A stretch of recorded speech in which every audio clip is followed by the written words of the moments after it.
Bom, aqui, essa parte 2, eu acho que eu vou condensar esses dois vídeos, depois eu coloco no YouTube, alguma coisa assim, para ficar mais fácil de ver. Mas aqui na parte 2 eu vou falar sobre variáveis aleatórias contínuas, e vai ser relativamente rápido, porque a ideia é a mesma, né, das variáveis aleatórias discretas. O que você quer fazer?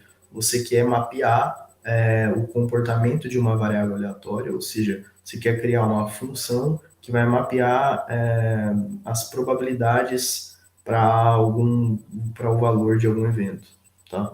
Então, o que acontece? Por exemplo, no caso das contínuas, qual que é a diferença primordial?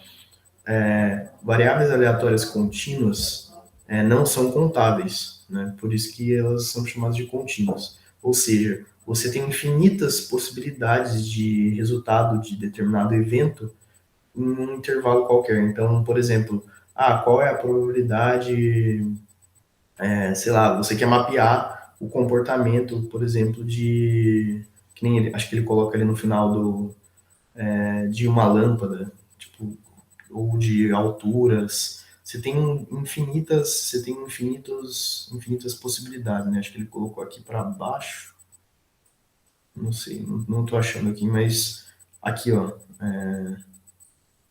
o tempo de vida de uma lâmpada, a demanda diária de arroz no supermercado, o peso ou altura das pessoas de uma cidade, erros de medida em geral, ou seja, você tem são resultados que não são contáveis, você tem infinitas possibilidades, né? Então, tipo, a altura, que nem eu tinha falado na primeira parte do vídeo, entre 1,50 m e 2 metros de altura, você tem infinitos valores de altura. Então, não teria como você mapear isso com um modelo de variáveis aleatórias discretas.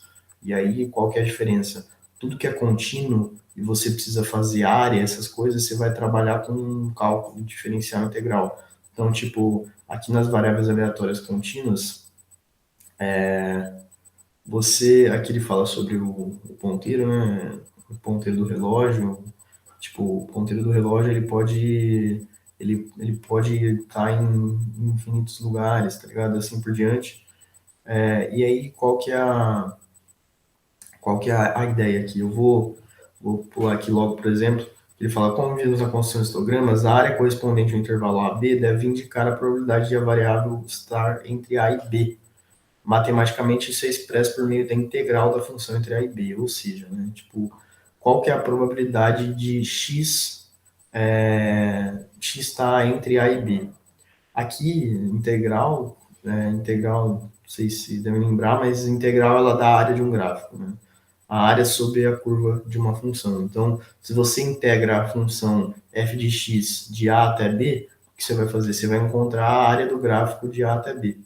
E aí, no caso de funções de densidade de probabilidade, você, quando integrar essa função, encontrar a área debaixo da curva de A até B, o que você vai encontrar, na real, vai ser a probabilidade, porque a área do gráfico dá a probabilidade, né? Então, por exemplo, se você fizer, tipo, você tem a função normal, né? Se você fizer a integral da função da distribuição normal de 0 a 1, você vai encontrar a probabilidade de 0 a 1, entendeu? E porque as áreas aqui representam probabilidades, tá?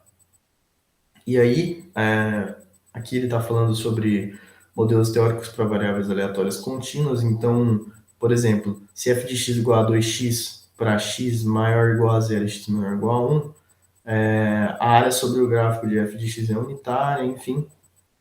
Aqui ele está mapeando uma variável aleatória x e f de x, que é a função densidade de probabilidade. Então, se você fizer a área do gráfico de 0 a meio, você vai encontrar a probabilidade para valores entre 0 e meio, tá?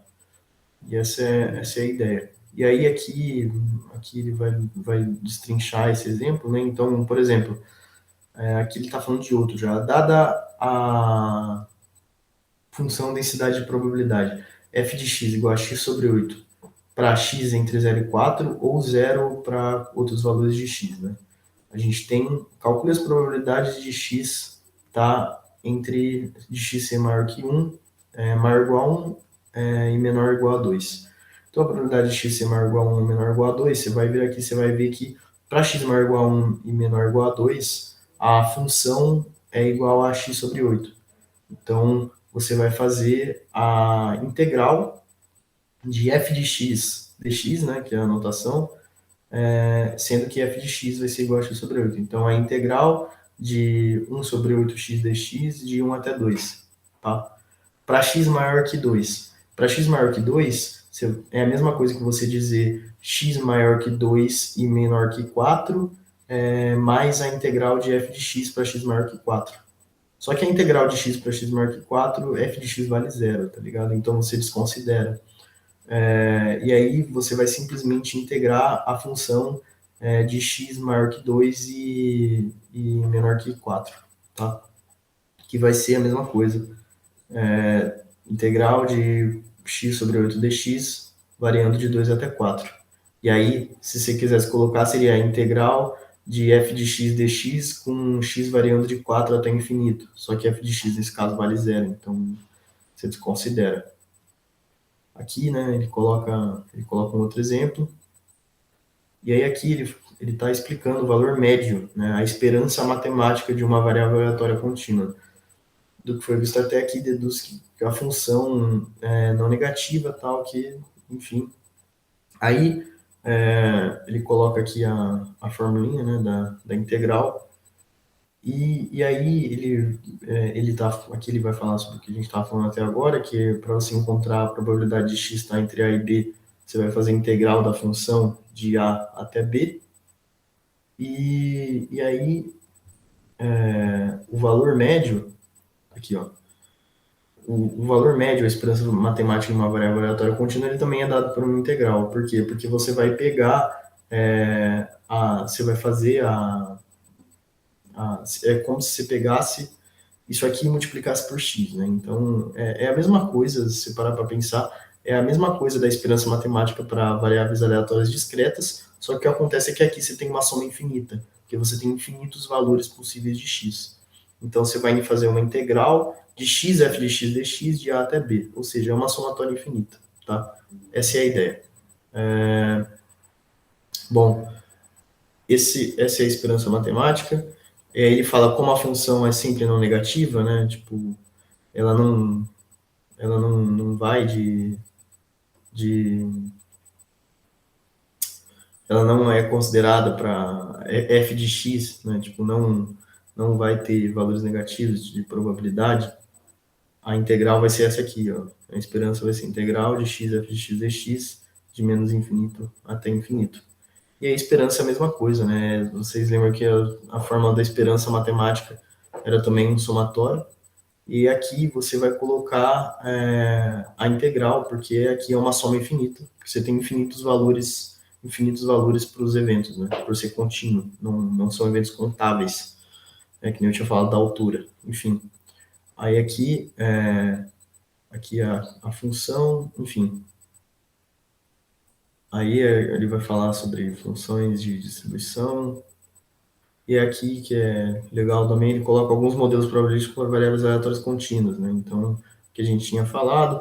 Aí aqui ele vai falar sobre modelo uniforme, né? O modelo uniforme é o mais simples para variáveis aleatórias contínuas. E aí é a mesma coisa da questão das variáveis aleatórias discretas, né? São modelos matemáticos que ocorrem com frequência na natureza. E aí as fórmulas, cada uma tem um valor diferente, mas todas elas baseadas nas fórmulas das variáveis aleatórias contínuas. E aqui ele fala do modelo uniforme, modelo normal, que vocês estão cansados de ver já também, que é essa fórmula bizarra.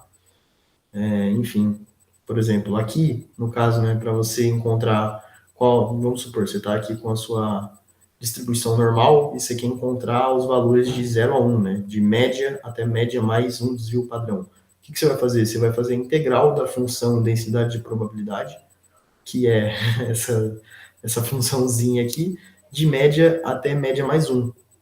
E aí você vai encontrar um valor, né? Só que, felizmente, vocês nunca vão precisar fazer isso, porque a gente tem a tabela normal. Então, vocês não vão ter que integrar essa função de 0 a 1, essa função 1 sobre sigma raiz de 2π vezes o número de Euler. Enfim, vocês não vão precisar fazer essa integral. Aí aqui ele está falando do modelo normal e tal. Enfim. E é isso aí, pessoal. É a mesma ideia das variáveis aleatórias discretas, só que como os eventos, as possibilidades de eventos são infinitas, não são contáveis, você vai trabalhar com cálculo diferencial integral. Então, essa é a diferença. Isso aí. Qualquer coisa, me chamem no WhatsApp lá para tirar dúvida. Valeu.